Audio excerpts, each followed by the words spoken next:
A Big Mal beat his representative opponent, Terry Hill. Mate, it's good to get a victory up over him. You know, he's a good player, but, you know, I'm here to sort of make sure I maintain the #1 centre position in the competition. I think I'm doing it at this stage. Even the sending off of Jason Croker failed to halt the Raiders. 37 minutes with just 12 men. See worse than that. He's trying to protect himself. Tooby's head did go back. That is not a send-off offence. Well, I'm sure this case is going to put the judiciary under some pressure. There's no doubt about that. He was very sure because he sent him straight off. With Canberra hanging on to a 4-point lead and a man short, hooker Steve Walters was the one to turn the tide. Yeah, I felt a little bit determined because I didn't want to hear any crap about how much we mix Ricky and Laurie all week. You know, it's a real, you get sick of hearing that every week. But it was the replacements who covered themselves in the real glory.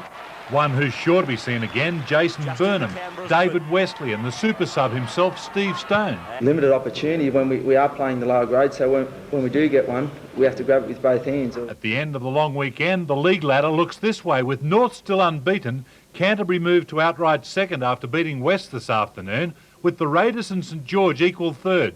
Penrith makes up the top 5. And with just a week until the first representative teams for the season are chosen, 2 of the Raiders' up-and-coming stars played games yesterday that said, "Pick me." In his weekly comment on league, Bradley Clyde looks at the selection chances of winger Ken Nagus and fullback Brett Mullins. By Brett Mullins, who's had an absolutely superb game. Look at him go! Mullins! A 50-metre run that hasn't ended! Picked a pretty good day to have a game like that, hasn't he? Yeah, most definitely. Bob Fulton was the opposing coach, and it is a Kangaroo year, so, you know, Brett's certainly putting a right foot forward. Now, the first 3 times he touched the ball, I mean, we had a terrific chase on the ball, and he got through, he slid through between defenders, and good defenders. Fulton must have been impressed with Nagus as well. Yeah, I know Kenny was looking for a big year this year, and well, have a look at this one. Kenny's got an unbelievable turn of speed, and we really do wonder sometimes how fast this guy really is. He reminds me of another winger I used to play with. Playing great speed, but Nagus goes into another gear. He's Chicka's namesake, and I don't think Chicka ever knew how fast Chicka was either, so I suppose young Kenny's the same. Kenny only runs as fast as he seems to have to. The big story of yesterday's game, Brad, had to be the performance of the subs. Yeah, our subs dug pretty deep yesterday. They really played above themselves, and you know, those guys, I think, have put plenty of pressure on the established stars of our side. Complex on site at the Queanbeyan Range. And Polamatta with a serious leg injury. The injury is overshadowing the Bulldogs' fighting 6-point victory. A blow to Canterbury in the opening 10 minutes match. You wouldn't need me to tell you tonight. It was one of the Raiders' most courageous victories. Fittingly, the entire team was given the Game Day Man of the Match award. In a side of many standouts, those who pressed for selection, top of the list was long-striding fullback Brett Mullins. That is fielded back on his own 20-metre line by Brett Mullins, who's had an absolutely superb game. Look at him go!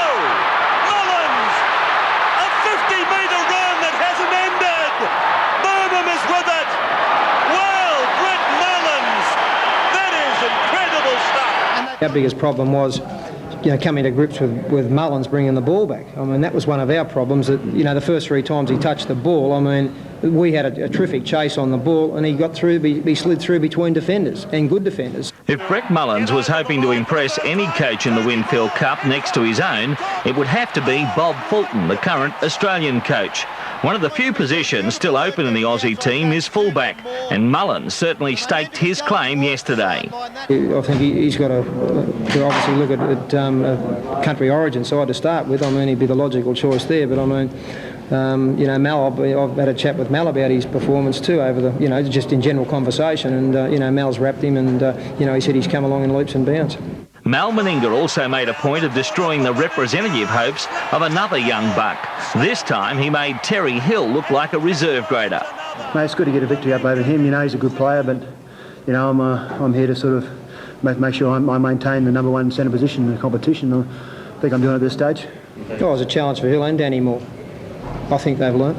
Coach Tim Sheens, usually reserved in his praise of his side, wasn't so shy after yesterday's fighting win. Would have to be close to being the best game I've seen played here. The Raiders also got rid of the Ricky Stewart bogey, proving they could win without their superstar half.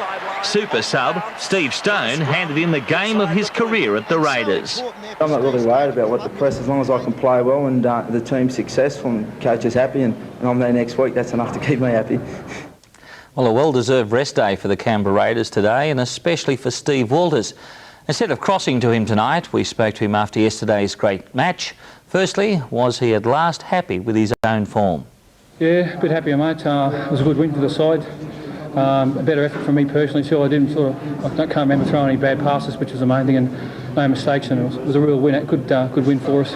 I thought Big Mal sort of led us from the front. They had played a good captain's knock, and I was happy with myself and Brad too. I suppose the other sort of more experienced guy out there played well. It was a good all-round team effort. I know you hear that ball a lot of time after you win, but it wasn't the case today. I thought that the young guys that came in the side all did exactly what you'd want them to do, and as a result we had a good win. I didn't want to hear any crap about how much we mix Ricky and Laurie all week. You know, it's a real, you get sick of hearing that every week, and I had full confidence in Steve Stone here and Toots, who were filling in for those two, and I certainly hope that they get a few raps this time, because they've got plenty of criticism when they don't. We don't win. Well, for the try of the round. Look at him go! Hancock is displaying great speed, but Negus goes into another gear.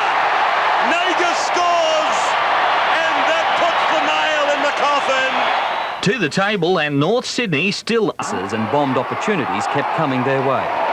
Canterbury lost.